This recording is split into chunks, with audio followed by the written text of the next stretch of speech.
اعوذ باللہ من الشیطان الرجیم بسم اللہ الرحمن الرحیم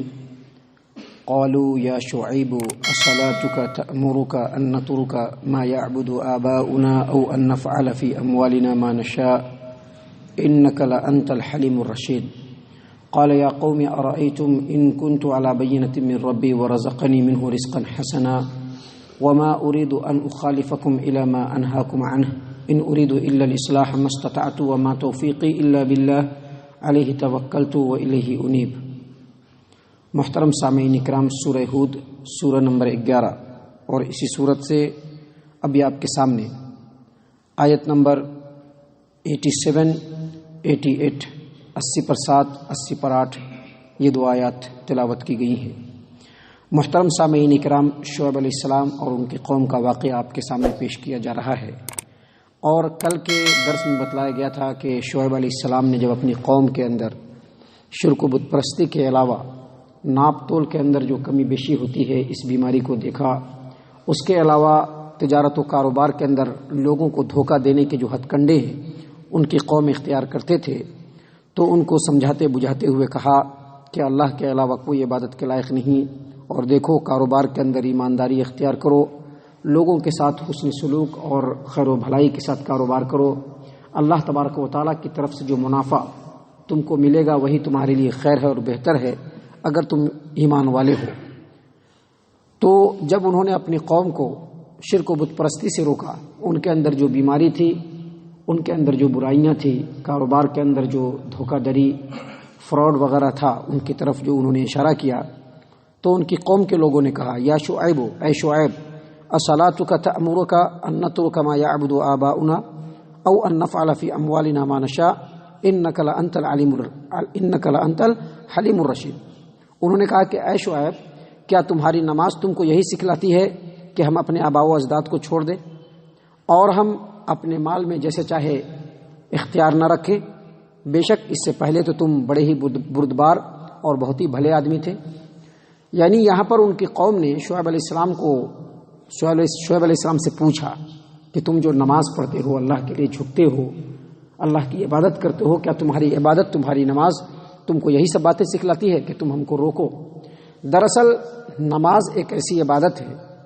کہ اگر اس کو سوچ سمجھ کر کے اور خشوع خضوع کے ساتھ پڑھا جائے، اللہ کو راضی کرنے کی غرض سے پڑھا جائے، تو وہی کچھ ہوگا جو شعیب علیہ السلام کی قوم نے سمجھ لیا۔ بہت افسوس کی بات ہے کہ آج مسلمان اس بات کو سمجھ نہیں سکی ہے، جو آج سے صدیوں پہلے شعیب علیہ السلام کی قوم مدین والوں نے سمجھ لیا کہ نماز جو ہے وہ انسان کے اندر تقویٰ پیدا کرتی ہے، اور تقویٰ کا مطلب یہ ہے کہ جب انسان نماز کو بالکل اسی انداز سے پڑھے گا جیسا پڑھنے کا حکم اللہ تبارک و تعالیٰ نے دیا ہے، تو اس کے اندر ہر طرح کی عقیدے کی بیماری، اخلاقی بیماری، سماجی بیماری، معاشرتی بیماری، معاشی بیماری، یعنی ہر بیماری ختم ہو جائے گی۔ ذرا سوچیے اور غور کیجئے کہ اگر کوئی بندہ دن بھر میں 20 مرتبہ اپنی نماز میں کھڑا ہو کر کے یہ کہے کہ ایاک نعبد و ایاک نستعین، اے اللہ ہم تیری ہی عبادت کرتے ہیں اور تجھ سے ہی مدد طلب کرتے ہیں، تو کیا پھر وہ اللہ کو چھوڑ کر دوسروں کو اپنا مشکل کشا، حاجت روا سمجھ سکتا ہے؟ شرط یہ ہے کہ وہ سوچ کر کے پڑھے۔ اور اگر کوئی آدمی 20 مرتبہ رکوع کرے، سجدے کرے اور کہے سبحانک اللہم ربنا وبحمدک اللہم اغفر لی، اے میرے رب تو پاک ہے، اے اللہ میرے گناہوں کو بخش دے، میرے گناہوں کو معاف فرما دے، اگر کوئی بندہ سوچ سمجھ کر کے 20 مرتبہ سے بھی زیادہ دن بھر میں اپنی نماز میں اللہ تبارک و تعالیٰ سے اپنے گناہوں کی معافی مانگے گا، تو کیا وہ اپنے کاروبار میں، اپنے لین دین میں اللہ تبارک و تعالیٰ کو بھول جائے گا؟ بددیانتی کے راستے اختیار کرے گا، لوگوں کو دھوکہ دے کر کے مال کمانے کی کوشش کرے گا،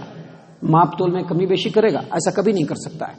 اسی بات کو اللہ تبارک و تعالیٰ نے قرآن کریم میں دوسری جگہ فرمایا، ان الصلاۃ تنہی عن الفحشاء والمنکر، بے شک نماز جو ہے وہ انسان کو فحشاء اور منکر سے روکتا ہے۔ اور فحشاء اور منکر کے وسیع معنی پر آپ غور و فکر کریں گے تو جتنی بھی برائیاں ہیں وہ سب آ جاتی ہیں، جتنی بھی برائیاں ہیں سب آ جاتی ہیں۔ اور اگر کوئی آدمی نماز پڑھنے کے بعد بھی برائیوں سے دور نہیں رہ پا رہا ہے، شرک و بدعت میں ملوث رہ رہا ہے، اپنے کاروبار کے اندر فراڈ کر رہا ہے، اپنے لین دین میں ادھر ادھر کی بات کر رہا ہے، اللہ تبارک و تعالیٰ کو راضی کرنے کے بجائے غیروں کو راضی کرنے کی کوشش کر رہا ہے، تو اس کو سمجھ لینا چاہیے کہ وہ جو نماز پڑھنے کے لیے آ رہا ہے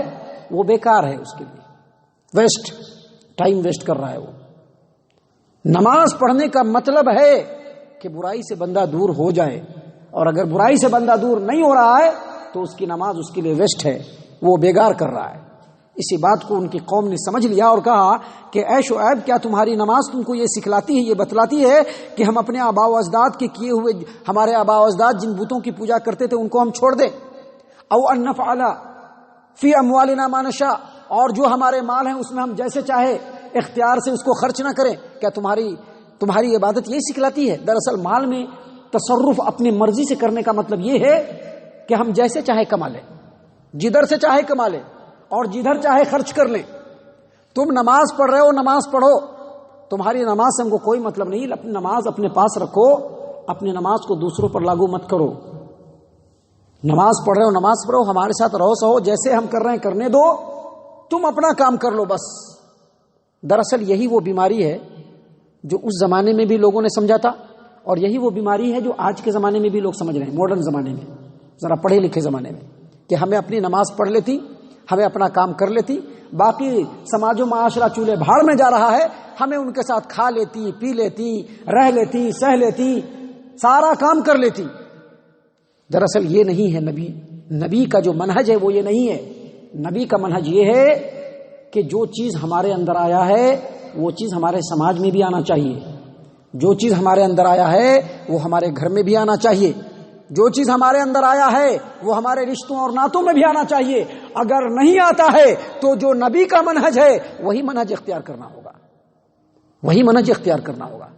یہ نہیں کہ ایک طرف نمازیں بھی پڑھ رہے ہیں، ایک طرف کاروبار میں اپنے طور سے جو ہے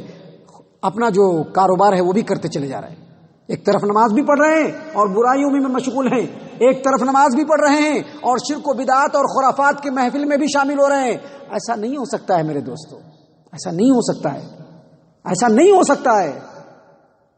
ہمارا دل اگر مطمئن ہوتا ہے تو بڑی اچھی بات ہے، ہم مطمئن رہیں، لیکن اللہ تبارک و تعالیٰ کا جو دین ہے وہ مطمئن نہیں ہے ان باتوں سے۔ تو اسی چیز کو شعیب علیہ السلام کے جو واقعے یا دوسرے جو قوموں کے واقعے ہیں اللہ تبارک و تعالیٰ صرف اسی لیے بیان فرماتا ہے کہ ان حقیقتوں کی روشنی میں انسان اپنی زندگی کو دیکھے، جھانک کر کے، کہ ہماری زندگی کے اندر کہیں وہی سب چیزیں تو نہیں ہے جو پچھلی قوموں کے اندر پائی جاتی تھی۔ ان کی قوم کے لوگوں نے کہا کہ شعیب تو بڑا ہی ہوشیار، بڑا ہی بردبار، بڑا ہی بھلا آدمی تھا، اب تو نماز پڑھتا ہے، نماز پڑھ، ہمارے کاموں میں دخل اندازی مت کر۔ ہم اپنے زمانے کی بات بتاتے ہیں، جب ہم جوان تھے اور ذرا گھروں میں آنا جانا تھا ہمارا، اپنے گھر میں ہم پڑھتے تھے مدرسے کے اندر اور گھر میں آتے تھے، تو ہمارے چند رشتہ داروں سے ہماری بات چیت ہوئی، تو انہوں نے کہا کہ دیکھیے دین ایک الگ چیز ہے اور دنیا ایک الگ چیز ہے، دین دنیا میں مکس مت کیجیے۔ میں ان کے معاملات میں ان کو سمجھایا کرتا تھا کہ دیکھیے ایسے کر رہے ہیں تو صحیح نہیں ہے، ایسے کر رہے ہیں تو شریعت، تو سب چیز میں شریعت مت لائیے۔ شریعت آیا کس چیز کے لیے بھائی؟ شریعت ہر چیز کے لیے آیا ہے۔ انسان پیدا ہونے سے لے کر کے جنت میں جب تک نہیں چلا جائے گا تب تک اس کی شریعت ہے۔ شریعت کو کاروبار سے، شریعت کو سماج سے الگ نہ کیا جائے۔ اگر شریعت کو سماج سے الگ کرتے ہیں تو پھر کوئی فائدہ نہیں ہے میرے دوستوں۔ تو اسی بات کو یہاں پر اللہ تبارک و تعالیٰ نے شعیب علیہ السلام کے قوم کے ذریعے سمجھایا ہے کہ نماز جو ہے وہ انسان کو ہر اعتبار سے پختہ اور عقیدے میں بہت مضبوط بناتا ہے۔ اس کے بعد شعیب علیہ السلام نے کہا قال یا قوم ارأیتم ان کنت علی بینۃ من ربی ورزقنی منہ رزقا حسنا، اے میری قوم کے لوگوں بھلا دیکھو تو تمہارا کیا خیال ہے اگر میں اپنے رب کی طرف سے واضح ہدایت پہ ہوں، واضح دلیل پہ ہوں، اور اللہ تبارک و تعالیٰ نے مجھ کو بہترین رزق دیا ہے۔ واضح دلیل پر کیا مطلب؟ واضح دلیل اور واضح نشانی سے مراد وہی وہ داعیہ، فطرت کا داعیہ جو ہر انسان کے اندر ہوتا ہے، انسان کو ابھارتا ہے کہ اللہ ایک ہے۔ اور جب انسان کائنات کے اندر دیکھتا ہے ہر چیز کو، اللہ تبارک و تعالیٰ کی نشانیوں کو، تو اس کا جو یہ داعیہ ہے جو چھپا ہوتا ہے وہ باہر آ جاتا ہے اور اللہ تبارک و تعالیٰ کی معرفت کو وہ پہچاننے لگتا ہے۔ تو کہہ رہے ہیں شعیب علیہ السلام کہ جب ہم اپنے رب کی طرف سے ایک واضح دلیل پر ہیں اور رب نے مجھ کو رزق حسن بھی دیا ہے، نبوت دیا ہے، علم وحی دیا ہے، بہترین کھانے پینے کی چیز دیا ہے، تو میں تمہارا ساتھ نہیں دے سکتا ہوں، میں تمہارا ساتھ نہیں دے سکتا ہوں. وما اريد ان اخالفكم الى ما انهاكم عنه, جس چیز سے میں تم کو روکتا ہوں میں اس کی مخالفت کیسے کروں؟ میں تم کو روکوں کہ آپ یہ کام مت کیجیے, پھر آپ یہ کام کیجیے تو میں اس کے ساتھ شامل بھی ہو جاؤں, یہ نہیں ہو سکتا ہے. ما اريد ان اخالفكم الى ما انهاكم عنه, ایک دم واضح معنی ہے کہ جس چیز سے میں تم کو روکوں اور میں خود اس کی مخالفت کرنے لگوں, یہ نہیں ہو سکتا ہے. ان اريد الا الاصلاح ما استطعت, جہاں تک ہو سکے میں اصلاح کرنے کی کوشش کروں گا. وما توفیقی الا باللہ, اور مجھ کو توفیق اللہ کے فضل سے ملے گی. اور پھر انہوں نے کہا علیہ توکل, تو میں صرف رب پہ بھروسہ کرتا ہوں, باقی کسی چیز پر نہیں, صرف رب پہ بھروسہ کرتا ہوں. وَإِلَيْهِ إِنْ أُنِيبُ, اور اسی کی طرف رجوع کرنے والا ہوں. تو دراصل ان آیات کے ذریعے سے اللہ تبارک و تعالیٰ نے یہی بتلایا ہے کہ اگر کوئی آدمی توحید پرست ہوگا, نمازوں کا پابند ہوگا, اگر وہ اللہ تبارک و تعالیٰ کی توحید کو ماننے والا ہوگا, تو اس کے زندگی کے ہر گوشے میں وہ توحید اور نماز کے اثرات دکھیں گے. اگر دکھ رہے ہیں تو بہت اچھی بات ہے, اگر نہیں دکھ رہے ہیں تو اس کو درست کرنے کی ضرورت ہے. ابھی دوا کی ضرورت ہے, بیماری ابھی گئے نہیں ہے, بیماری ابھی موجود ہے جس کو ختم کرنا ہے. کیونکہ یہ دنیا میرے دوستو یہ صرف چند روزہ ہے, اس کے جو رنگینیاں ہیں یقینی طور پر ہمیں اپنی طرف کھینچتی ہے, لیکن اس سے بچنا اور اس سے بچ کر کے جتنی ہماری مقدر ہے, جتنی ہماری زندگی ہے اس کو گزار کر کے رب کے بارگاہ میں پہنچ جانا, یہی دراصل ہمارا ایمبیشن اور ہمارا ٹارگٹ ہے. اسی چیز کو سامنے رکھنا ہے. اللہ تبارک و تعالی ہم تمام کو ان تمام باتوں کے اوپر غور و فکر اور تدبر کرنے کی توفیق عنایت فرمائے. ہم تمام کو صحیح معنوں میں مومن اور مسلمان بنائے, جنت الفردوس میں جگہ عطا فرمائے. اے اللہ ہم تمام کو جہنم سے پناہ دے. اے رب العالمین ہم تمام کو جہنم سے پناہ دے. اے مالک الملک ہم تمام کو جہنم سے پناہ دے. آمین یا رب العالمین. وما علینا الا البلاغ المبین.